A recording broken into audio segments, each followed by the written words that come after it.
자, 우리 하나님의 말씀을 봉독하겠습니다. 하나님의 말씀은 시편 49편 20절 말씀입니다. 존귀하나 깨닫지 못하는 사람은 멸망하는 짐승 같도다. 사람은 존귀하다는 겁니다. 그러나 깨닫지 못하면은 이게 존귀성이 사라지고 멸망하는 짐승과 다를 바 없다, 이렇게 말씀을 하는데, 그만큼 깨달음이라는 것이 중요하다 하는 거죠. 오늘날 사람들이 살아가는데 조건이 참 많아요. 왜 이렇게 조건이 많은지, 조건 속에 살다가 조건 속에서 죽는 것 같다는 생각이 듭니다. 우리 결혼을 할 때도 참 이렇게 조건이 많아요.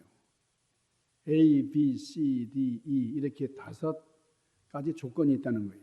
무슨 말이냐면 A는 에이지, 나이를 이제 보는 거죠. 두 번째 B는 뷰티, 외모를 보는 거죠. C는 컨디션, 건강을 보는 겁니다. 그리고 D는 디그리, 지위를 본다는 거예요. 그다음에 E는 이코노미, 경제적으로 얼마나 그 사람이 이제 유용하냐 하는 것을 이제 보는 거죠. 이 조건들 어느 하나도 무시해서는 안 될 조건이라고 생각이 되는데요. 그러니까 적당한 나이, 그리고 잘생기거나 또 예쁘거나, 거기다가 또 건강해야 되고, 어느 정도 지위도 있어야 되고, 그리고 경제력도 갖춰져 있어야 되고, 이게 참 이런 것을 다 갖췄다 그러면은 아주 결혼 조건이 거의 완벽하다고 할 수 있지만은, 그러나 더 중요한 조건이 있어요. A, B, C, D, E 외에 F, faith, 신앙이라는 거, 그리고 G, God, 하나님이라는 이 G, 하나님 중심, 그리고 신앙 중심으로 이제 살아가는 사람을 선택해야 되겠다. 이게 정말로 좀 필요한 신앙의 조건이다. 결혼에 있어서도 우리가 좀 우선 조건이 되어야 한다고 하는 거예요. 살아가면서 무엇보다도 하나님이 함께 하셔야 행복할 수 있다 하는 것을 깨달을 수 있다 그러면 그 사람은 정말 복받은 사람이에요. 그러니까 사람이 무엇을 깨닫는다라는 게 참 중요한 겁니다. 깨닫되 빨리 깨닫는 게 이렇게 중요해요.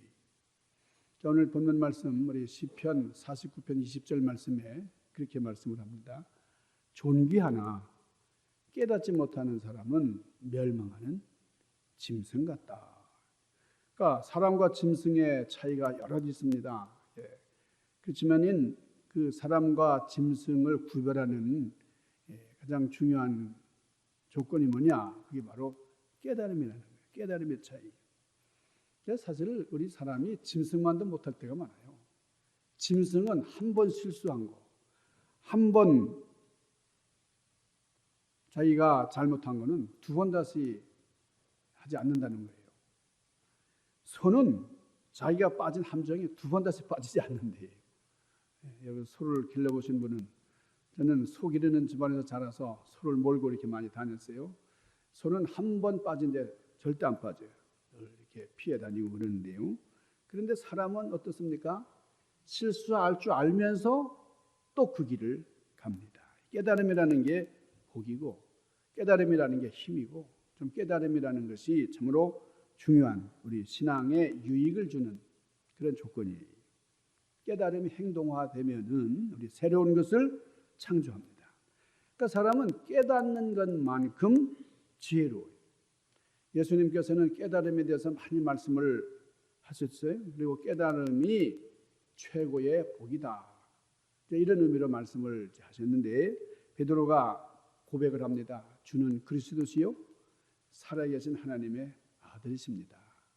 이렇게 주님을 하나님의 아들로 메시아로 고백했을 때 주님이 너무 기뻐하셨어요. 바요나시모나 네가 복이 있도다. 이를 너에게 알게 하신 것은 혈육이 아니라 하늘에 계신 아버지시니라, 이렇게 말씀을 하셨어요. 그러니까 베드로가 이런 깨달음을 가졌다고 하는 것 자체가 하나님이 주신 복이다. 주님은 이것을 말씀을 하시면서 깨달음이라는 것이 참으로 중요한 것이다, 이렇게 말씀을 하신 거예요. 깨달음도 사람마다 차이가 있어요. 어떤 사람은 보기만 해도 깨닫는 사람이 있고요. 듣고 깨닫는 사람이 있고, 어떤 사람은 매를 맞고 난 다음에 깨닫는 사람이 있고, 어떤 경우에는 무엇을 잃어버리고 난 다음에라야 깨닫는 경우도 있습니다. 재산이 날아가고 몸에 병이 와야 그때서야 내가 잘못했다.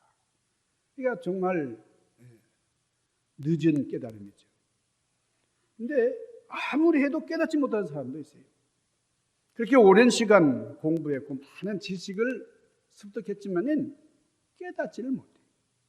어리석은 인생으로 끝내는 것을 많이 봅니다. 우리 인생은 잠깐이라고 얘기하지만요, 정말 우리가 살아보니까 정말 잠깐이잖아요. 그래서 우리가 깨닫지 못함으로 해서 어리석은 인생을 보내는 그런 경우가 참으로 많습니다. 우리 인생 깨닫지 못하는 것으로 말미암아 가슴 아파할 때가 참으로 많고요. 그러니까 사람이 모든 것을 깨닫는다고 하는 것은 몇 가지 과정을 통해서 이루어진다는 거죠. 자, 처음 시각, 보는 거죠. 청각, 그리고 미각, 후각, 촉각. 우리 인체의 오감이라는 게 있잖아요. 인체의 감각은 5가지가 있는데 보는 것, 듣는 것, 맛보는 것, 뭐 만져서 느끼는 것, 뭐 이렇게. 근데 보는 데서 오는 깨달음, 보고서 깨닫는 거죠. 백문이 불여일견. 이거는 이럴 때 쓰는 말입니다. 어떤 경우에 라디오를 통해서 보는 것보다 텔레비전을 통해서 보는 게 정확하고, 텔레비전을 통해서 보는 것보다 현장에 가서 직접 보면 더 확신하고 그랬죠. 본다는 것이 우리 깨달음의 기초다, 이렇게 얘기할 수 있어요. 잘 봐야 되고 바로 봐야 됩니다. 그 다음 두 번째로 우리가 들음으로써 깨닫습니다. 듣되 잘 들어야 돼요. 잘못된 것을 들으면 우리는 많이 들어도 깨달음이 오지가 않습니다. 제가 음악하는 분들을 보면 참 대단해요. 피아노 소리만 듣고 딱 하나의 음만 딱 쳤는데 도! 미! 다 알거든요. 우리 같은 사람은 이거 참 구별하기 어려운 건데 말이죠. 어떤 경우에는 가요인지 민요인지도 구별 못하는 사람도 있는데 말이에요. 이거 깨닫는다는 게 너무나 중요하다. 자, 성경에 보면은 이 듣는 것에 대해서 얼마나 중요한지에 대해서 이제 말씀을 하는데, 요한복음 10장 3절에 우리 주님이 이렇게 말씀하셨어요. 양은 자기의 목자의 음성을 듣는다 그랬어요. 그러니까 양은 눈이 상당히 나쁘다 그래요. 눈이 앞이 잘 안 보인대요. 근데 듣는 게 이제 발달해가지고 목자의 음성을 듣습니다. 근데 듣는데 잘 들어야 돼요. 내 목자인지 정말 도적의 음성인지를 알아야 됩니다. 잘못 듣고 따라가다가는 구렁텅이에 빠져 죽습니다. 또 냄새를 맡고서 깨닫는 경우도 많아요. 사람들 중에 옆으로 지나가든지 또는 말 몇 마디를 이제 주고받다 보면 이 사람 담배 피는 사람이구나. 이 사람 마리화나 하네. 이게 냄새로 알 수가 있잖아요.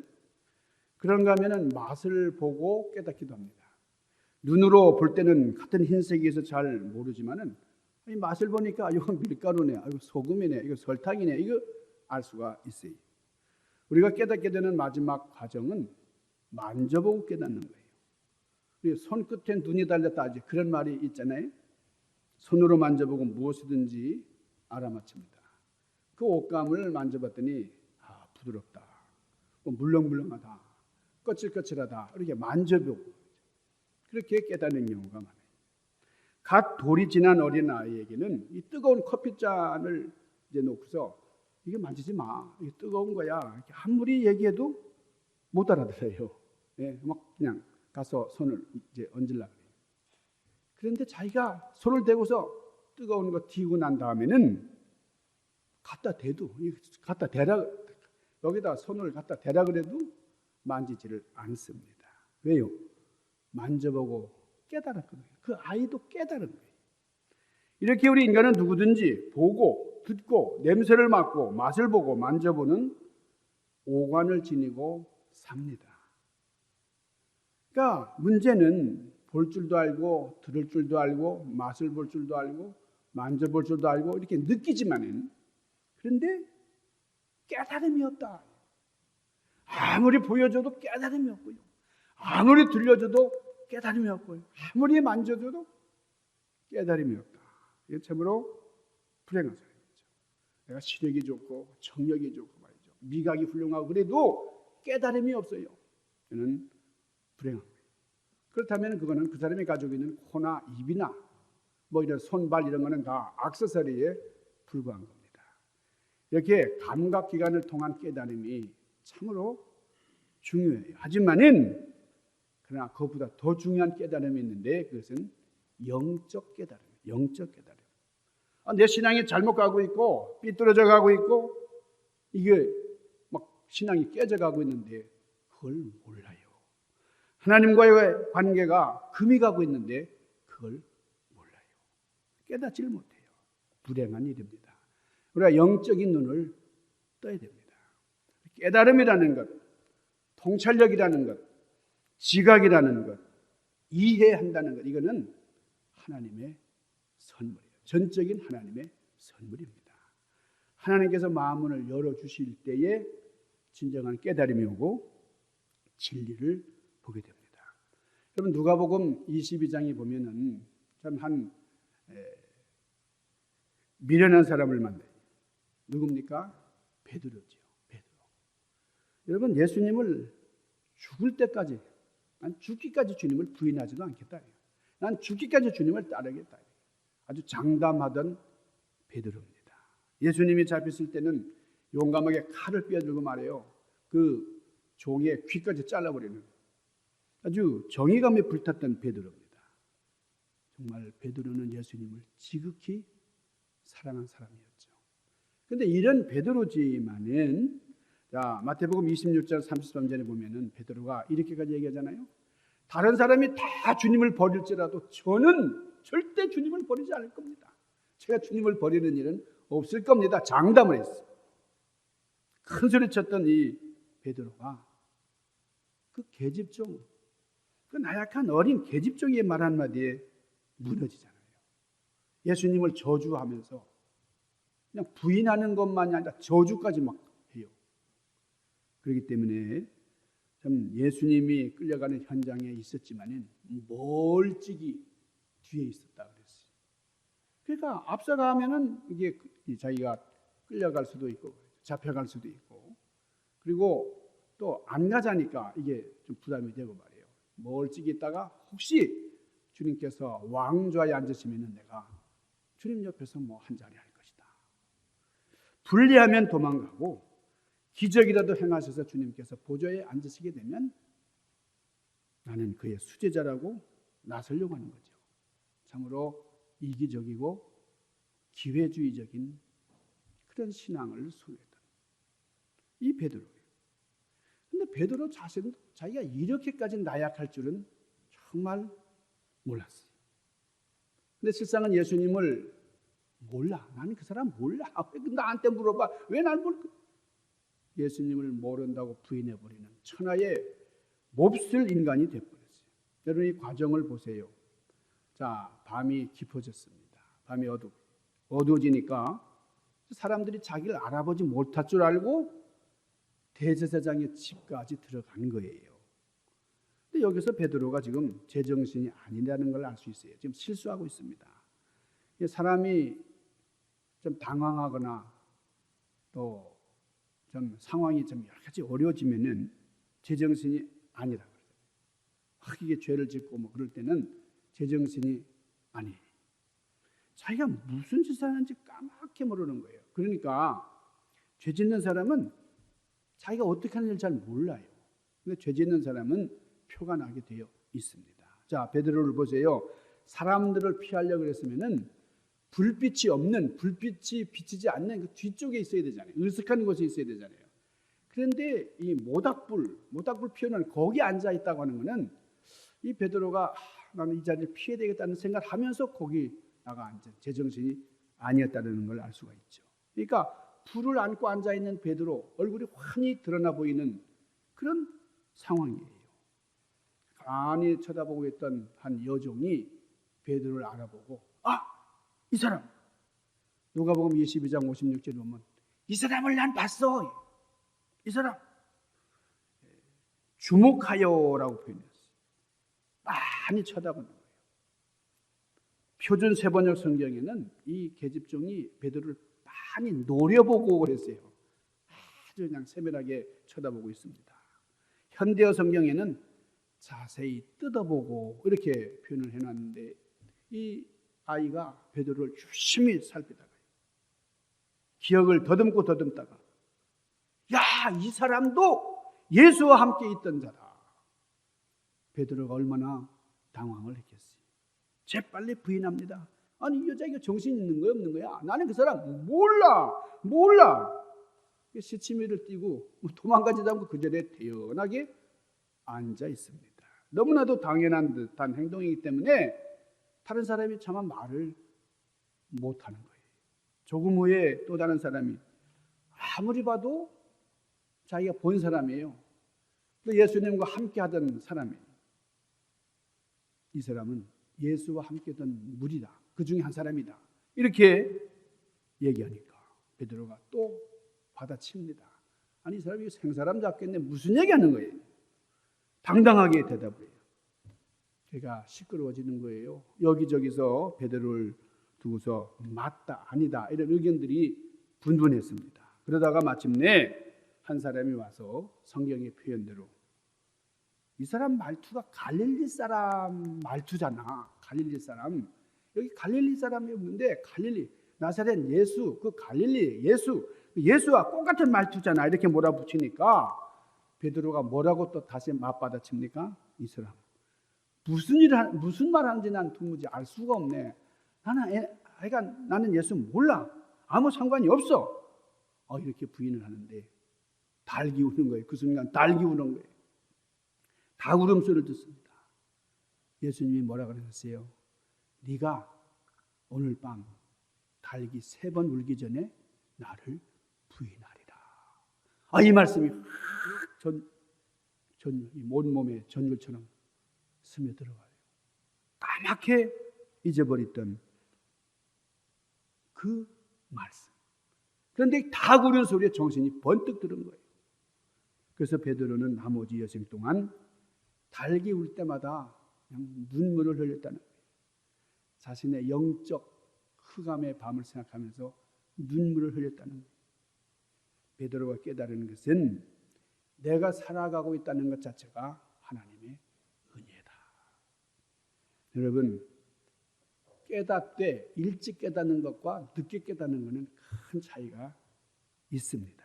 이 가룟 유다는 예수님을 은 30냥에 팔아서 이 가룟 유다가 이 돈에는 정말 귀신 같은 사람이라 그래요. 아주 회개를 맡고 말이죠. 장부정리를 그렇게 잘하고 그런 사람인데 은 30에 예수님을 팔아버리고 예수님께서 십자가에 달리신 다음에 아주 후회를 한 거예요.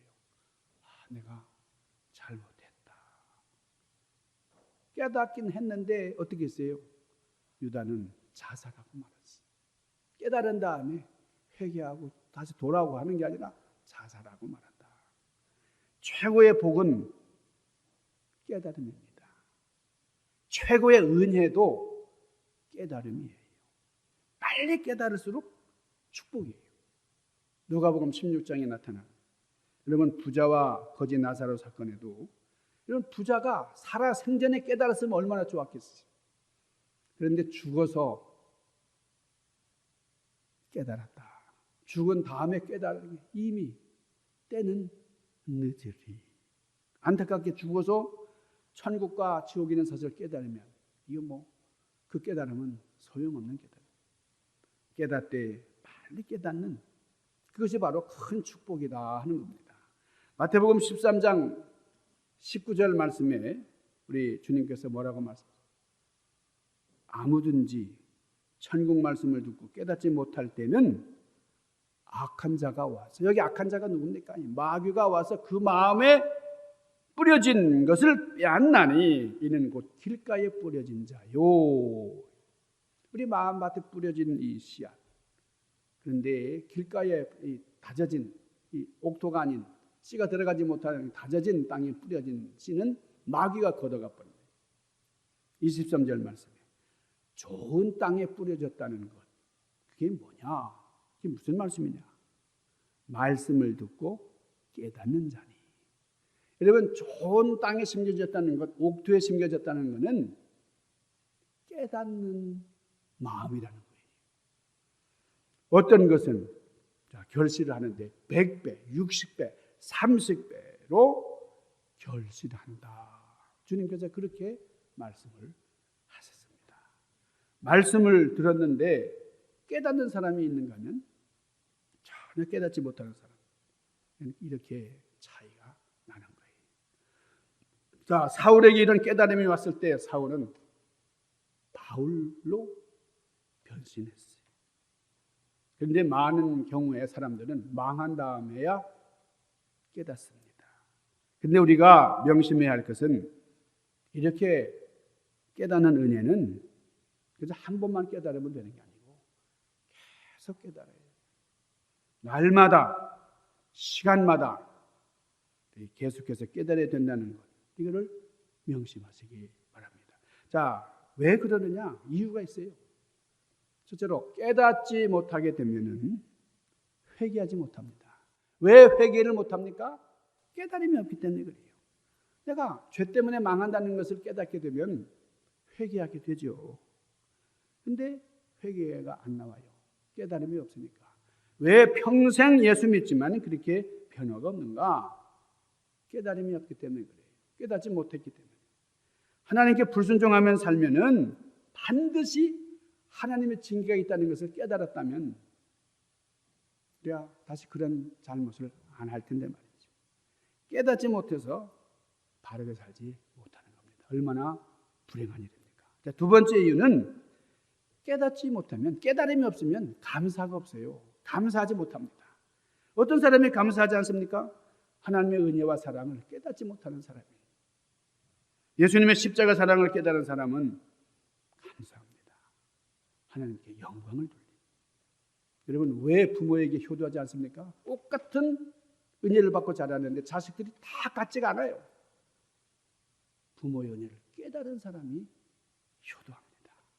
왜 사람 노릇을 못합니까? 깨닫지 못해서 그런 거예요. 자, 세 번째 이유는 깨닫지 못하면 우리의 사명이 무엇인지 모르게 되고, 우리의 사명이 무엇인지 모르니까 하나님 앞에 순종하지 못하는 겁니다. 시편 119편 34절에 이렇게 말씀을 합니다. 나로 하여금 깨닫게 하여 주옵소서. 깨달음을 주옵소서. 내가 주의 법을 준행하며 진심으로 지키리이다. 또 시편 119편 34절에 이렇게 말씀합니다. 169절에 보면 여호와여 나의 부르짖음이 주의 앞에 이르게 하시고 주의 말씀대로 나를 깨닫게 하소서. 깨닫게 하소서. 깨닫게 해달라고 간구하고 있습니다. 자, 오늘 성경은 우리를 향해서 뭐라 그럽니까? 존귀한 자다. 존귀한 자지만은 그러나 깨닫지 못하는 사람은 멸망하는 짐승 같다. 아무리 존귀하면 뭐예요? 깨달음이 없어요. 깨달음이 있을 때 이게 인간이 돼요. 깨달음이 바로 사람이라고 하는 겁니다. 주님께서 십자가로 가는 길목에서 베드로를 쳐다보셨어요. 주님을 배반한 베드로를 포기하지 않고 돌아보셨어요. 그리고 여전히 불신앙적이고 내 의지로 사는 여러분, 우리를 향해서도 주님께서 사랑의 눈길로, 긍휼의 눈길로 보아 주십니다. 그러면서 너희들에게 깨달음이 있기를 원하노라. 진정한 깨달음의 역사가 있기를 주님의 이름으로 간절히 축원합니다. 기도하십시다. 아버지, 깨닫지 못하면은 짐승과 다름이 없다고 하시니 말씀을 마음속에 새기고 오늘 분명한 깨달음 속에 주님의 영광을 송축하며 살아가는 사명자의 길을 가는 저희들 되도록 인도하여 주옵소서. 귀하신 예수님 이름으로 간절히 구하옵나이다. 아멘.